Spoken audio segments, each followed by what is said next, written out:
नमस्कार. निसर्ग हे देवाने आपल्याला दिलेलं वरदान आहे आणि निसर्गाशी छेडछाड करायची नाही हे गेल्या 10 वर्षात आपल्याला निसर्गानेच अनेक वेळा सांगून ठेवलेलं आहे. म्हणजे तुम्हाला बरं बघितलं असेल तर गेल्या 10 वर्षात महापूर आले, भूस्खलन झालं, हिमस्खलन झालं, प्रचंड पाऊस आला, अशी नैसर्गिक आपत्ती सातत्याने आपल्याला कोसळते आहे. आणि हे सगळं काय सूचना देत आहेत? ती सूचना देत आहेत की बाबा निसर्गाशी खेळू नका, निसर्ग जपा, निसर्ग राखा. पण आपल्याला भौतिक सुविधा पाहिजेत, आपल्याला पैसा पाहिजे आणि या सगळ्याच्या मागे धावता धावता जसं आपण शरीराकडे दुर्लक्ष करतो तसं आपण निसर्गाकडे पण दुर्लक्ष करायला लागलो. पण आता निसर्गाने जी ताकीद देण्याची सुरुवात केली आहे, जे इशारे देण्यास सुरुवात केली ते आपल्या दारापर्यंत येऊन ठेपलेत. बुधवारी काय झालं? बुधवारी नेपाळमध्ये प्रचंड महापूर आला. इतका आला की आत्ता या क्षणी जवळजवळ 1000 जण बेपत्ता आहेत. घराच्या घरं वाहून गेली आहेत, गावाच्या गावं वाहून गेली आहेत. हा महापूर कशामुळे आला? तिबेटमध्ये म्हणजे नेपाळ आणि तिबेटच्या सीमेलगत तिथे भूकंप झाला आणि भूकंप झाल्याने काय झालं तर हिमनद्या होत्या तिथल्या त्यांना धक्का पोचला, भूस्खलन झालं आणि हिमनद्यांचं पाणी आणि भूस्खलन झाला तो मलबा तो सगळा धाड तिबेटहून वाहत नेपाळच्या कोशी नदीत आला आणि या कोशी नदीतनं तो इतक्या जोरात वाहत आला की वाटेत त्यांनी जवळजवळ 5 जिल्ह्यात धुमाकूळ घातलेले अक्षरशः आणि उद्ध्वस्त केली आहेत गावाच्या गावं. नेपाळच्या कोशी नदीचं रुद्ररूप तुम्ही आत्ता बघितलं, पण असाच प्रकार गेल्या वर्षी भारतात झाला होता ऑगस्ट महिन्यात 20-25. आणि त्या दिवशी काय झालं होतं, खीरगंगा हे जे उत्तराखंडमधलं खोरं आहे त्या खोऱ्यात तुफान पाऊस झाला. त्याच्यात ती हिमनदी वितळली, त्या हिमनदीचं पाणी आणि त्याच्यात झालेलं भूस्खलन आणि हा सगळा मलबा, हे सगळं पाणी, प्रचंड वाढलेलं पाणी, हे सगळं पाणी कोसळत रुद्ररूप धारण करत खाली आलं आणि खाली एक धराली म्हणून गाव होतं. तुम्हाला सांगते त्या धराली गावामध्ये इतका प्रचंड पाणी आलं, इतका प्रचंड मलबा आला की अख्खं धराली गाव धुवून सगळं आत्ता धराली गाव हे पूर्ण मलब्याखाली आहे. पूर्ण गाव नष्ट झालं. 100च्या वर माणसं तिथे मेली आणि आता तो मलबा इतका आहे की त्या ठिकाणी तो मलबा काढणं सुद्धा शक्य नाही. ही परिस्थिती आहे धराली गावाची. ये उत्तरकाशी का धराली गांव है। यहाँ 5 अगस्त 2025 को बाढ़ आई थी। यहाँ से ऊपर से आ रखा है। ये गाँव होता था, होटल होते थे बड़े सब तहस नहस हो गया सभी। यहाँ पे बहुत बड़े होटल हुआ करते थे, घर होते थे लोगों के, सब तहस नहस हो गया सभी, बादल फटने के लिए। तो आपने वो होटल देखे है पहले? हाँ जी, देखा था आपने। देखे थे? बहुत बड़े 4-4 मंजिल होटल होते थे यहाँ पे। अच्छा। हाँ जी, घर होते थे लोगों के, सब मलबे के तब नीचे आ गए। सब गए। हाँ, तो अभी इधर क्या चल रहा है? ऐसे वो मलबा ने हटा नहीं सकते ना? नहीं, अब 40 फुट नीचे है वो मलबा। हाँ। वो जो घर थे गांव के लोगों के, वो 40 फुट नीचे हो गए सभी। 40 फुट ऊपर मलबा आ गया। अच्छा, तो अभी नहीं इतना पहुंचे। नीचे चले गए वो तो जो घर जो बने अभी ऊपर वो पुराने हैं। इसके साथ साथ जो घर होते थे वो सब बह गए बाढ़ में। ऊपर आया था ऊपर से बादल फट।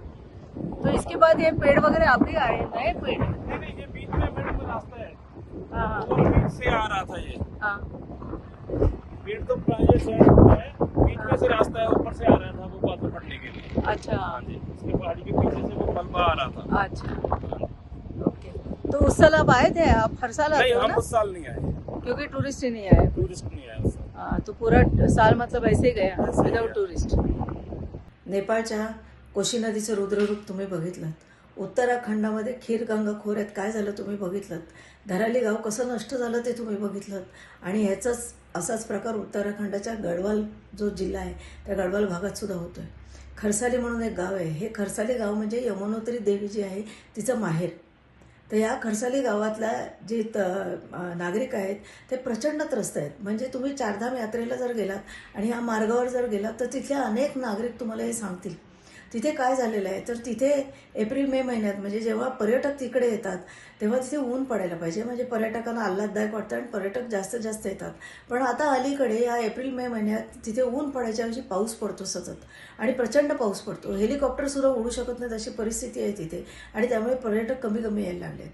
जेव्हा बर्फ पडायला पाहिजे जानेवारी-फेब्रुवारी तेव्हा बर्फ पडतो, पण ती बर्फाची चादर इतकी पातळ होत चालली आहे की त्याच्यानंतर ती वितळून त्याचे पाणी त्यांना मिळायला पाहिजे ते त्यांना पाणी पण मिळत नाही. त्यांना शेती करता येत नाही आणि त्यांना पर्यटनावरती जगताही येत नाही. अत्यंत त्रस्त झालेले आहेत हे गढवालचे जे नागरिक आहेत, हे अत्यंत त्रस्त झालेत. ते काय म्हणतात ते तुम्ही बघा. विजन सिंह चौहान है और ये खरसाली खुशीमठ है। यहाँ शीतकालीन में यमुना जी 6 महीने यहाँ रहते, 6 महीने में ऊपर ये मायका है उनका। मायका है बस। पर यहाँ पिछले बार से बहुत बारिश हो रही लगातार। जिस टाइम बर्फ पड़ना था बर्फ पड़ता नहीं है बस। और फिर इधर इस क्षेत्र में फसल पानी भी नहीं होती उस बर्फ के कारण। हाँ हाँ बराबर। हाँ, बर्फ के कारण। तो बर्फ कब पड़ती है? दिसंबर में? हाँ, दिसंबर में पड़ती थी और जनवरी फरवरी तक बर्फ पड़ती थी। मार्च हाँ। तक खूब देरी पड़ती थी। अब बर्फ नहीं पड़ती। बर्फ नहीं अब ये बदलाव आ गया कुछ। ये अब बारिश पिछले बार से इतनी बारिश हो रही है। क्यों लग रहा है आप, क्यों हो रहा है ये अब देखो ऊपर वाले की माया है, क्या करें। इतनी बारिश हो रही लगातार बस पिछले बार से। मतलब अभी ये महीने में, अभी ये मई महीना है तो मई महीने में बारिश नहीं होती थी? नहीं होती थी कभी। 2 साल पहले नहीं होती थी, नहीं होती अभी थी। गए 2 साल हो रही जो है। बर्फ का टाइम था वो बारिश ने ले लिया। हाँ। कुछ बदलाव आ गया, बदलाव आ गया ना इसमें ना। और जो तो जिस टाइम बर्फ पड़नी थी वो बर्फ नहीं पड़ रही। अब बारिश जिस टाइम गर्मी पड़नी थी उस टाइम अब बारिश पड़ रही। बराबर। ऐसा बदलाव आ गया। तो आपको बहुत परेशानी है। हाँ, फिर परेशानी है। जमीन जो हमारी बर्फ से होती थी उसमें अब पैदावार भी नहीं हो रही, कुछ नहीं हो रही बस। हाँ। कुछ बदलाव। केदारनाथ धामला जर तुम्ही गेलात तर केदारनाथ मंदिराच्या मागच्या बाजूला म्हणजे थोडं आणखी वर जर चढण चढलं तर तिथे गांधी तलाव होता. आज गांधी तलाव पूर्णपणे कोरडा पडलाय. का माहिती तुम्हाला? कारण तिथे इतकी प्रचंड ढगफुटी झाली की त्या ढगफुटीनंतर गांधी तलावात एक थेंब सुद्धा पाणी राहिलं नाही. नमस्कार. हे केदारनाथचं मंदिर आहे. हे मंदिराची मागची बाजू आहे. आपण इथे या पवित्र स्थळी आलेलो आहोत. हे केदारनाथचे मंदिर जे आहे ते बांधकामाचं एक अनोखं असं हे आहे.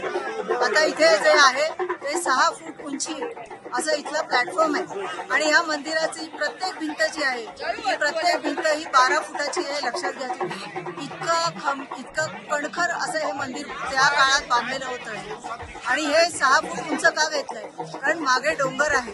त्या डोंगरात हिमनद्या आहेत आणि त्या हिमनद्यांचं पाणी खाली येतं आणि जेव्हा हिमनद्यांचं पाणी जेव्हा वितळतो तेव्हा या मंदिराला काही इजा पोहोचू नये म्हणून हे मंदिर जरी उतारावर घेतलं असेल की पाणी खाली जावं म्हणून, तरी मंदिराला इजा होऊ नये म्हणून हे 6 फूट उंच हा प्लॅटफॉर्म केलेला आहे. इथून मागे चोरबारी म्हणून एक ग्लेशियर आहे, म्हणजे हिमनदी आहे. ती हिमनदीतनं हे पाणी येतं आणि इथे त्याची मंदाकिनी होते. या चोरबारी जे हिमनदी आहे त्याच्या पुढे एक चोरबारी म्हणून एक लेक होती, एक तलाव होता.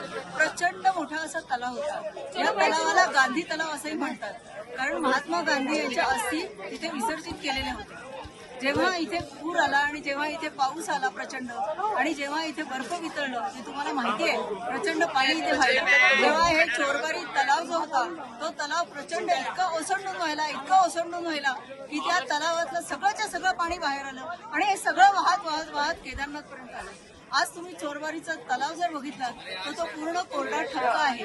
तिथे फक्त आपल्याला पत्थर दिसतात, दगड दिसतात. आणि हा तलाव जर परत भरायचा असेल तर तितकाच मोठा पाऊस यायला पाहिजे. चोरबारीचं जी हिमनदी आहे ती बर्फाने तितकीच भरली पाहिजे तरच तो तलाव आज भरेल.